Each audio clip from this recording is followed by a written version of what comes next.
The World of Outlaws Sprint Car Series has announced a number of rule changes, and we'll get into them today, including the Clinton Boyles rule, agreeing with high limit on something after they said they wouldn't, and dashing Paul Silva's dreams of world domination with turned up headers. Let's go.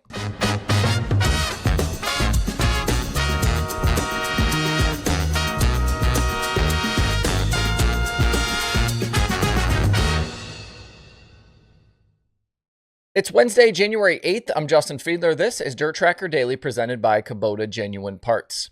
If you're going to be participating in any of the pools around Chili Bowl next week, let me help you make your picks better and get your research done easier. Grab a subscription to DIRTRACKR Plus and give yourself that edge. A month is just $4.99, and you can cancel easily right after if you only want it for the month of January. At DIRTRACKR.com/analytics/Chili Bowl, there are currently 120 race days worth of stats, results, and analysis.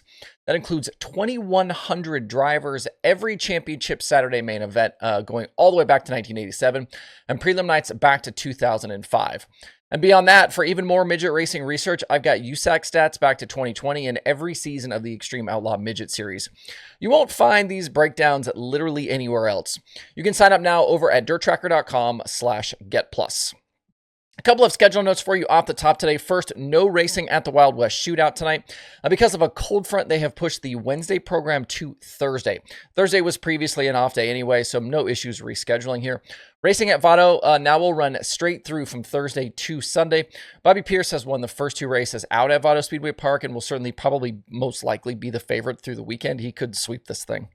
Also, the Hangover at I-75 in Tennessee has been pushed back a week. That 5,000 to win late model show will now take place January 18th. That does put them directly up against Lucas at Golden Isle, so that purse money might be a little more gettable with a bunch of the top teams headed down south for speed weeks. Back on Monday, the World of Outlaws Sprint Car Series announced a number of rule changes in advance of the 2025 schedule getting underway. We knew at least some of this was coming, as World Racing Group CEO Brian Carter had alluded to a few things during several off-season interviews. I wanted to run through these rule changes today because there are a few interesting things of note. And the first rule change mentioned in the release is that once the night's draw has commenced, a team may not enter a backup car in order to manipulate the car count and gain an advantage for qualifying. I'm going to call this one the Clinton Boyles rule, although the Vermeer team certainly not the first to do something like this. Their use of it, though, is kind of the most recent example of something like this happening. Under the standard World of Outlaws format, qualifying shifts to 2 flights at 38 cars. So at 37 cars, you have 1 flight of qualifying. Once you get to 38, it goes to 2 flights. Towards the end of the 2024 season, the Outlaws spent 2 nights at the Dirt Oval at Route 66. Night 1, 38 cars, 2 flights of qualifying. Night two, though, they lose Reese Moran and drop down to 37 cars. Vermeer, who had both Chris Windom and Kerry Matson in the field, decided to pull down a 3rd car and enter crew chief Clinton Boyles. Clinton, obviously, all sorts of racing experience himself. That pushed the field back to 38 and 2 flights. So why did they do this? Well, both Windom and Madsen were towards the bottom end of that draw, and tracks typically slow down through qualifying, so a single flight buried in the draw put them at a disadvantage. Adding Boyles pushed things to 2 flights, and now they're qualifying against guys around them in the draw in that 2nd flight. That betters their chances for the night. It's pretty simple, actually.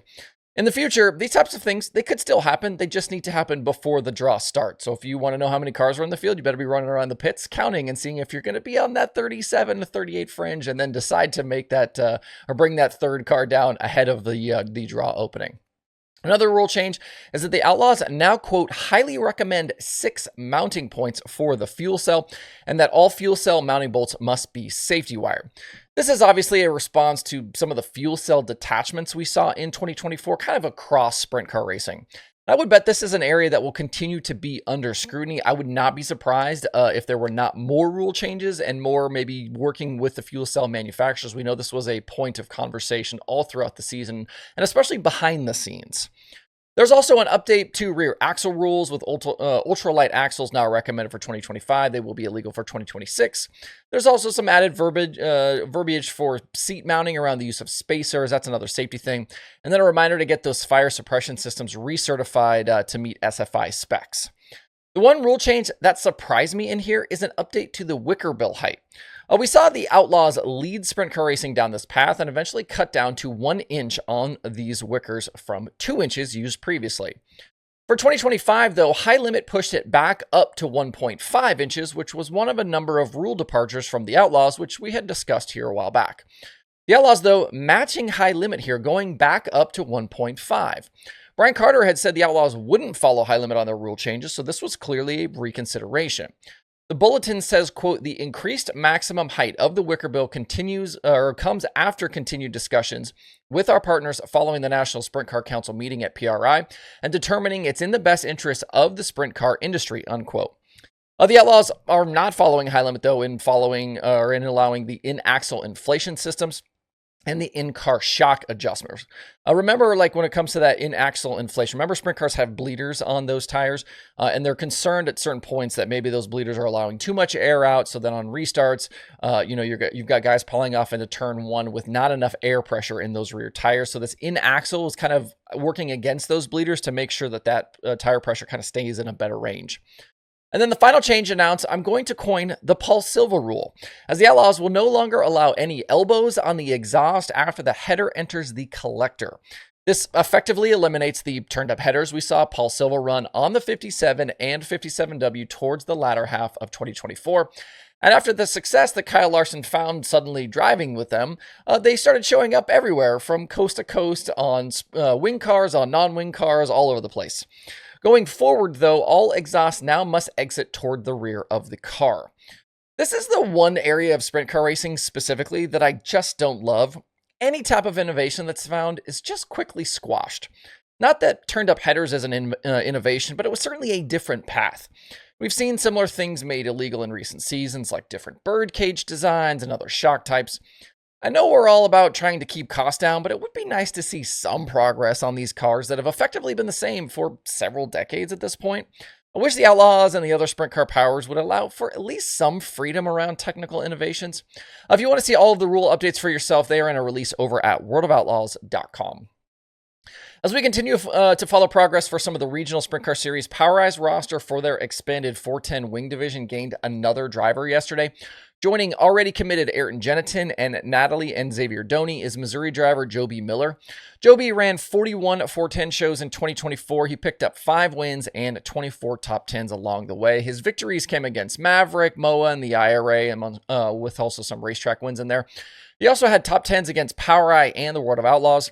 Joby, always one of the more versatile drivers in open wheel racing. He runs winged and non-wing sprint cars, midgets, micros, kind of throughout his season. We've even seen him run different cars on different tracks on the same night. He's a solid addition to the full-time POWRi group, could be in line for a few wins. I'm a bit surprised POWRi is rolling these driver announcements out so slowly. Word is they are going to easily start the season with 16 drivers, and their first race is in February at Texas Motor Speedway. We're only about 6 weeks away from that, and we know 4 drivers of those 16 on that roster. If you want more dirt racing content this week, Dirt Track Confessions has Len Salmons, that is Area Auto Racing News Len Salmons. Dirt Tracks and Ribrex has Dirt Court Jesters, and there are new episodes of the Dirt Reporters from Dirt on Dirt, the Dirt Nerds, Getting Up to Speed, and the Drivers Project. To see all of the shows and their newest episodes, head over to DIRTRACKR.com/podcasts. That's the show for today. Thanks as always for tuning in. Hope you guys have a great Wednesday out there. We'll see you right back here tomorrow.